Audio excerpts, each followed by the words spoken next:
मोहित शर्मा का जन्म 13 जनवरी 1978 को हरियाणा के रोहतक में हुआ था। उनके पिता राजेंद्र शर्मा पंजाब नेशनल बैंक के अधिकारी थे और मां सुशीला दिल्ली जल बोर्ड में काम करती थी। मोहित शर्मा अपने बड़े भाई मधुर शर्मा के काफी करीब थे, जिनसे वो सिर्फ 13 महीने छोटे थे। बचपन से ही दोनों भाई पढ़ाई में काफी अच्छे थे। उनके पेरेंट्स चाहते थे कि उनके दोनों बेटे इंजीनियर बने और एक सिक्योर्ड और कंफर्टेबल लाइफ एंजॉय करे, लेकिन उनके बड़े भाई मधुर शर्मा इंडियन एयरफोर्स में जाना चाहते थे, इसलिए उन्होंने एनडीए की तैयारी की, पर उनका सिलेक्शन नहीं हो सका। इसके बाद मधुर शर्मा ने तो अपने पेरेंट्स की इच्छा से इंजीनियरिंग को चुन लिया, लेकिन उनसे प्रभावित होकर मोहित शर्मा पर सेना में जाने का ऐसा जुनून सवार हो चुका था जो किसी भी हाल में मिटने वाला नहीं था।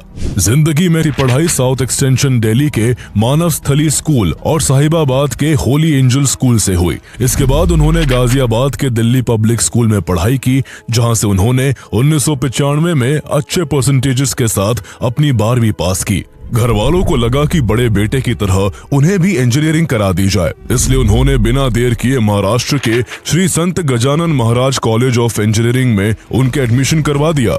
पेरेंट्स को इस बात की तसल्ली थी कि अब उनका बेटा इंजीनियर बनेगा, बड़ी नौकरी पाएगा और जिंदगी सुकून से बिताएगा, लेकिन वो ये नहीं जानते थे कि मोहित शर्मा की धड़कनों में केवल भारतीय सेना की वर्दी का सपना बसता है।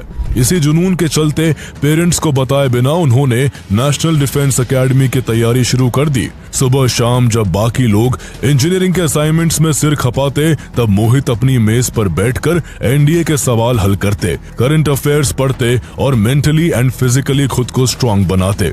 आखिरकार उन्होंने एनडीए का एग्जाम दिया, लेकिन काफी दिन गुजर जाने के बाद भी उन्हें अपने रिजल्ट का पता नहीं लग सका। दरअसल उनका रिजल्ट घर पहुंच चुका था, लेकिन उनके पेरेंट्स ने जानबूझकर उसे छुपा लिया था। उन्हें डर था कि अगर मोहित को पता चल गया कि वो एनडीए पास कर चुके हैं तो वो इंजीनियरिंग छोड़कर सेना की ओर भाग जाएंगे। रिजल्ट न मिलने से मोहित बेचैन हो उठे। उन्हें शक हुआ कि कहीं कुछ गड़बड़ है। उन्होंने सीधे एनडीए एग्जाम कंडक्ट कराने वाले यूपीएससी ऑफिस में फोन लगाया और अपना रोल नंबर बताते हुए पूछा कि उनका नाम मेरिट लिस्ट में है या नहीं। उधर से जो जवाब आया उसे सुनकर उनकी रगों में बिजली दौड़ गई। उनका नाम मेरिट लिस्ट में था और एसएसबी इंटरव्यू कॉल लेटर उनके घर भी भेज दिया गया था।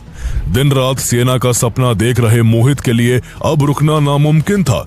उसी समय वो हॉस्टल के कमरे का ताला लगाते हैं, चाबी अपने दोस्त के हाथ में सौंपते हैं और एसएसबी का इंटरव्यू देने के लिए सीधे भोपाल के लिए निकल जाते हैं। इसी टाइम उनके पेरेंट्स को भी पता चल गया कि वो इंटरव्यू के लिए गए हैं। उन्होंने मोहित को समझाने की खूब